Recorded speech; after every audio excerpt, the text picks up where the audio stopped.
Life was supposed to be peaceful. I had married Aaron 3 years ago, and we were expecting our first child. The house we lived in had been a gift from my parents, a beautiful home they built for their retirement. But they passed away unexpectedly, leaving the house to me. And since then, Aaron and I had lived here quietly, preparing for the future. It was perfect, until everything began to unravel. One late evening, Aaron's phone rang, breaking the calm that surrounded us. His face turned pale as he listened to the voice on the other end. "A fire? Is everyone okay?" he asked, his hand gripping the phone tighter. I could tell by his expression that the news wasn't good. After he hung up, Aaron turned to me, his eyes filled with worry. "It's my parents," he said. "Their house burned down." Thankfully, Aaron's parents had escaped unharmed, but their home was destroyed.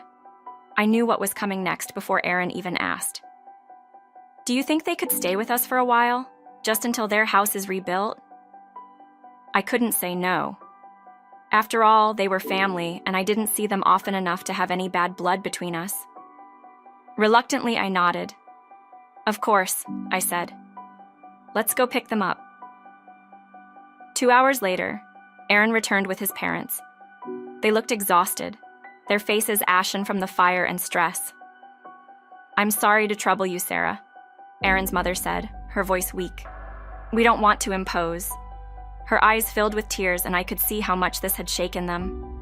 I smiled and reassured them. "It's fine. We're family." At first, everything went smoothly. Aaron's parents settled into the guest room, and they were nothing but respectful. My mother-in-law, a skilled homemaker, even helped with the household chores. I came home every evening to a clean house and a warm meal. I started to think that maybe the situation wouldn't be as bad as I'd imagined. But then Kevin and Mandy showed up. Kevin, Aaron's older brother, was someone I barely knew. He and his wife, Mandy, arrived one afternoon without warning. I opened the door to find them standing on the front porch, suitcases in hand. Kevin barely greeted me before stepping inside. "We'll be staying here," he announced, as though it was the most natural thing in the world. I stared at him in shock. "What do you mean, staying here?" I asked. "We were kicked out of our apartment," he said, not even looking at me. "The company I worked for went under, and I lost my job. We have nowhere else to go." Behind him, Mandy waddled in, clearly pregnant, with a cheerful smile on her face, as if nothing was wrong. "Moving is so exhausting when you're expecting," she said, making herself comfortable on my couch. I was furious. This was my house. They hadn't asked for permission, hadn't even given us the courtesy of a phone call. But Aaron was reluctant to confront his brother. "They've been through a lot, Sarah," he said. "Let's just give them some time." I gritted my teeth, but I couldn't say no to him. Over the next few days, Kevin and Mandy took over our home. They moved their things into the spare rooms without asking, brought in boxes and furniture that cluttered the space, and acted like they owned the place. The peaceful atmosphere that Aaron's parents had brought with them was quickly replaced by tension. It was as though Kevin and Mandy had no concept of boundaries. What irritated me the most, though, was Mandy's complete lack of consideration. She borrowed my things without asking, my favorite beauty products, my cell phone, even clothes from my closet. "I'm pregnant," she would say whenever I tried to bring it up, as though that excused everything. I had never been pregnant before, so I didn't know what to expect, but I was pretty sure pregnancy didn't justify rudeness. Kevin, on the other hand, did nothing all day. He sat around, watching TV or playing video games, while Aaron, his parents, and I worked to maintain the household. When I asked him if he was looking for a job, he shrugged. "There's no point," he said. "We'll be moving again once the house is rebuilt. Why bother?" I was starting to feel trapped in my own home. Aaron could sense my frustration, but he didn't know how to address it. "Kevin's my brother," he would say, as if that explained everything. I loved Aaron, but his unwillingness to stand up to his brother made me feel like I was facing this battle alone. Then, things got worse. One evening, after a long day at work, I came home to find our bedroom door shut. When I opened it, I was shocked to see Kevin and Mandy had moved into our room. My things were gone, my clothes, my personal items, all scattered in a much smaller guest room down the hall. I couldn't believe it. I stormed downstairs, demanding an explanation. Kevin met me in the living room, completely unfazed. "We needed more space," he said casually. "Mandy's pregnant and she needs to be comfortable. The other room was too cramped." "That's our bedroom," I snapped. "You had no right to just move in without asking." He shrugged again, his indifference only fueling my anger. "It's just a room," he said. "You can sleep somewhere else for now." I was seething, but before I could respond, Aaron walked in. He saw the look on my face and quickly realized something was wrong. "What happened?" he asked, but I didn't answer him. I couldn't. I felt like I was losing control over everything. My house, my space, my peace. That night, Aaron and I barely spoke. He didn't know how to fix the situation, and I didn't know how to live with it any longer. I tried to be patient for his sake, but my patience was wearing thin. I couldn't live like this anymore.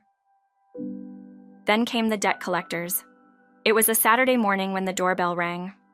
I answered only to find two men standing on the porch looking for Kevin.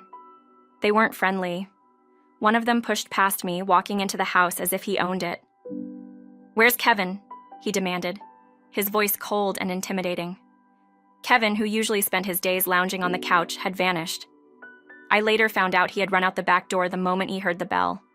Mandy was nowhere to be found either, leaving me and my mother-in-law to face the collectors alone. My heart raced as they asked questions about Kevin's whereabouts. My mother-in-law was shaking, clearly distressed by the confrontation. When the men finally left, I made a decision. I couldn't take it anymore. I couldn't let these people continue to ruin my life. I called Aaron, who was away on a business trip, and told him everything. "It's them or me," I said, my voice shaking with frustration and exhaustion. There was silence on the other end of the line before Aaron finally spoke. "I'm sorry, Sarah," he said softly.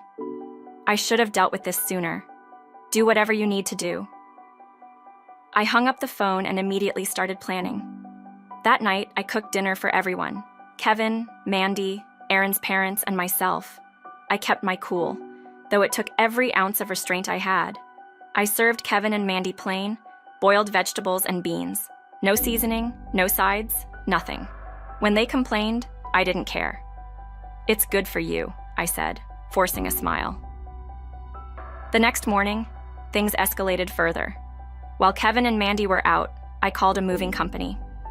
They arrived within an hour, and I directed them to the bedroom that Kevin and Mandy had taken over. "Take the bed," I instructed, "and all of their things. I want this room cleared out." When Kevin and Mandy returned, they were livid. "Where's our bed?" Mandy screamed, her face red with anger. "I sold it," I said flatly. "You didn't ask for permission to use it, so I got rid of it. You'll have to make do with a mattress on the floor." The shock on their faces gave me a moment of satisfaction, but it wasn't over yet. Later that day, I presented Mandy with phone records showing that she had been using my cell phone without permission, making calls and sending messages. One of the messages caught my attention. It wasn't from Kevin, it was from another man, and it was clear they had been in a relationship before Mandy married Kevin.